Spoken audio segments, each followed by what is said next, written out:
Hello friends, bright learning के YouTube channel में आप सभी का स्वागत है। जी हाँ फ्रेंड्स, आज हम देखेंगे कि आईटीआर फॉर्म स्टार्ट होने वाले हैं। लेकिन आईटीआर फॉर्म में आप कौन सा फॉर्म फाइल करोगे और अलग अलग रिजीम होते हैं। ओल्ड रिजीम में क्या है, आपको डिडक्शन अलाउ होते हैं और न्यू रिजीम के अंदर आपको कुछ स्पेसिफाइड डिडक्शन अलाउ होते हैं, बाकी डिडक्शन आपको अलाउ नहीं होते हैं। इसका प्रोसेस देखेंगे। सबसे पहले हम क्या करते हैं, इनकम टैक्स की साइट पे चलते हैं और वहाँ पे लाइव प्रोसेस देखते हैं। तो इनकम टैक्स लिख के एंटर करना है। इसके बाद फर्स्ट जो साइट है उस पर क्लिक कर देंगे। क्लिक करने के बाद यहाँ पे थोड़ा स्क्रॉल करोगे तो नीचे आएगा इनकम टैक्स कैलकुलेटर। इस पे आपको क्लिक कर देना है। इनकम टैक्स कैलकुलेटर पे क्लिक करना है। क्लिक करने के बाद यहाँ पे ऑप्शन खुल गया। इसमें एक बेसिक दे रखा है, एक एडवांस कैलकुलेटर दे रखा है। आपको एडवांस वाले टैब पे क्लिक कर देना है। एडवांस पे क्लिक करने के बाद आप यहाँ अपने PAN number, name of employ ये लिख सकते हो। अब यहाँ पे दो रिजीम दे रखा है। पहला दे रखा है ओल्ड रिजीम और सेकंड दे रखा है न्यू रिजीम। पहले हम न्यू रिजीम के अंदर यहाँ टैक्स कैलकुलेट करते हैं, फिर वापस ओल्ड रिजीम में कैलकुलेट करके देखते हैं दोनों में क्या डिफरेंस है और कौन सा रिजीम आपके लिए बेटर है, वो भी लास्ट में डिस्कस करेंगे। इसके लिए सबसे पहले आपको असेसमेंट ईयर सेलेक्ट करना है। तो असेसमेंट ईयर 25-26 जो फाइनेंशियल ईयर 24-25 के अगेंस्ट है, जो आईटीआर फाइल करेंगे जिसकी लास्ट डेट 31 जुलाई है, वो आपको ये सेलेक्ट करना है। सेलेक्ट करने के बाद यहाँ आपको टैक्स पेयर कैटेगरी में इंडिविजुअल सेलेक्ट करना है अगर आप इंडिविजुअल हो तो, और रेजिडेंशियल में रेजिडेंस रखना है।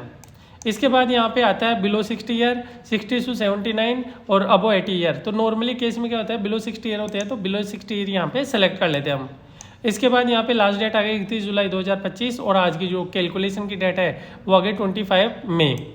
अब यहाँ आपकी इनकम स्रोत क्या है, आपकी इनकम कहाँ से होती है, तो काफ़ी हेड दे रखे हैं। जिस हेड में आपकी इनकम आती है वो आपको इनकम लिखनी है। हम यहाँ पे इनकम फ्रॉम सैलरी, जो नॉर्मली पर्सन होते हैं ज़्यादातर जिनकी सैलरी आती है, वो यहाँ ऑप्शन वाला आपको सेलेक्ट करना है। अदर कोई इनकम हो, जैसे हाउस प्रॉपर्टी हो गई, कैपिटल गेन हो गया या फिर बिजनेस प्रोविजन हो गया, अदर सोर्सेज हो गया, तो आप ये सेलेक्ट करना आपको। हम यहाँ पे नेट सैलरी, मान लो किसी की सैलरी है 8,50,000 रुपये। इसके अंदर देखो less standard deduction under section 16(I)(A) जो है 75,000 की यहाँ रिबेट मिल जाती है। तो रिबेट मिलने के बाद जो नेट इनकम है वो यहाँ बच गई 7,75,000 रुपये।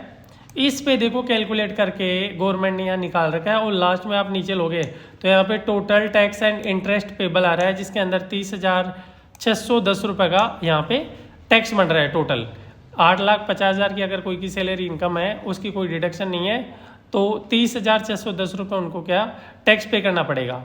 अब इसी ऑप्शन को हम ओल्ड रिजिम के अंदर देखते हैं। यहाँ पे ओल्ड टैक्स रिजिम सेलेक्ट करना है।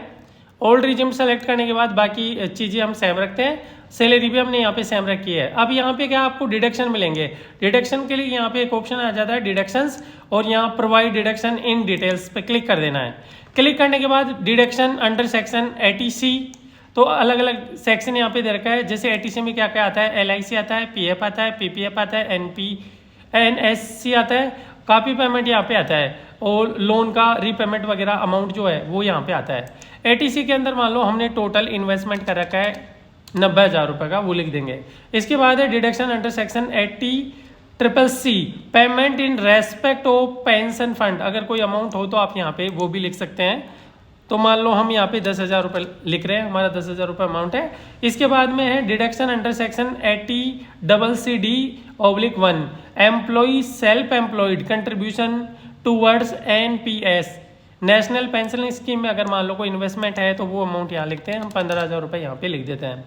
इसके बाद deduction under section 80CCD/1/B additional employees contribution toward NPS कोई हो तो वो लिखना है। इसके नेक्स्ट दे रखा है deduction under section 80CCD/2 employer contribution toward, यहाँ मान लो हमारा 50,000 रुपये ये है। ऐसे मिला के 1,65,000 टोटल यहाँ पे अमाउंट हो गया हमारा। इसके अलावा और भी हमारे डिडक्शन है, जिसके अंदर मेडिकल क्लेम है 25,000 रुपये मेडिकल क्लेम हम यहाँ पे मान के चल रहे हैं। इसके अलावा डोनेशन अगर आप कुछ करते हो तो डोनेशन का अमाउंट यहाँ पे लिखना है। Deduction under section 80E interest on loan for higher education, मान लो अगर हायर एजुकेशन के लिए आपने लोन लिया है उस पर इंटरेस्ट है तो उसका अमाउंट यहाँ पे लिखना है। इसके अलावा दे रखा है deduction under section 80EE interest on loan taken for residential house property. अगर मान लो आप मकान बनाने के लिए लोन लिए और उस पर इंटरेस्ट पे कर रहे हो तो वो इंटरेस्ट का अमाउंट भी आपको यहाँ पे लिख देना है। इसके बाद नेक्स्ट आता है deduction under section 80TTA interest on saving bank account. ये अमाउंट अगर कोई है तो आपको यहाँ पे वो अमाउंट लिखना है, लेकिन पहले ये आपके टैक्स में ऐड होगा, उसके बाद में लेस होगा। तो हमारा टोटल मिला के इतना डिडक्शन है।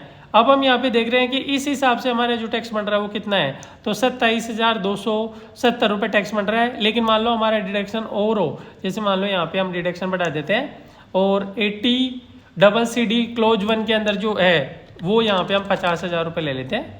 और भी अगर अमाउंट है, मान लो ये पेंशन वाला है, इसको भी हम बढ़ा के 40,000 रुपये कर देते हैं। तो यहाँ बता रहा है कि मैक्सिमम आप 1.5 लाख रुपए यहाँ पे ले सकते हो, इससे ज़्यादा नहीं ले सकते। तो हमने यहाँ पे ले लिया, हम यहाँ वापस 25,000 कर रहे हैं, फिर भी यहाँ पे देखो नहीं ले रहा, वापस हम यहाँ 10,000 करेंगे। तो मैक्सिमम जो अलाउ है वो आप यहाँ से ले सकते हो, उससे ज़्यादा नहीं। अब हमारी इनकम हो गई 5,25,000 रुपये, तो इसके हिसाब से कैलकुलेट करके बता रहा है 19,480 रुपये। और अगर मान लो हमारा डिडक्शन हो तो हम और डिडक्शन यहाँ पे कर देंगे, जो भी डिडक्शन हो गए यहाँ लिखेंगे। ये अमाउंट हम 50,000 कर रहे हैं, लेकिन हम मान लो मैं 1 लाख रुपये लिख रहा हूँ, तो ये बता रहे हैं कि मैक्सिमम आपको जो छूट मिलेगी वो कितनी मिलेगी, केवल 50,000 रुपये मिलेगी। तो हम यहाँ 50,000 लिख देते हैं। इसके अलावा जो डिडक्शन है वो देखते हैं। ATC के अंदर जो हमारे डिडक्शन है वो हम यहाँ पे बढ़ा के 1,40,000 रुपये कर देते हैं। तो ये भी बोल रहा है कि आपका मैक्सिमम 1.5 लाख होना चाहिए, तो हम यहाँ पे अगेन 90,000 कर देंगे। देखो आप कैलकुलेट करते टाइम आपको यहाँ पे वार्निंग भी मिल जाएगी, आप मैक्सिमम कितना इन्वेस्ट कर सकते हो वो भी यहाँ पे आपको डिटेल दे रखी है। इसके अलावा मान लो deduction under section 80CCD 1/B, इसके अंदर इन्वेस्ट कर देते हैं 40,000 रुपये और फिर देखते हैं कैलकुलेशन के अंदर। तो हमारी जो इनकम है 4,85,000 हो गई और हमारा जो टैक्स है वो यहाँ पे 0 बन गया। पहले जो टैक्स बन रहा था वो 31,600 कुछ रुपये बन रहा था न्यू रिजिम के अंदर।